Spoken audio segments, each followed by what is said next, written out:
oleme sattunud siia Kadrioru parki, roosiaeda, ma näen seal mingi lillakad õied, roosakad õied, punased õied, igasugused õied.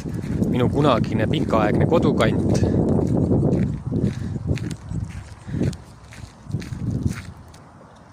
Ja siin me siis näeme rooside valikut. Lõhn on imeline. Kollased õied on siin. Veegu. Sellised. Mis sa arvad, Pipi? Jah, ise. Roosid, mis on kollased. Kui ilus. Siin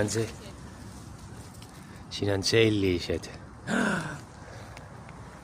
Keegi seal huligaanitses käis neid lillasid roose vaatamas. Seal oli kõla.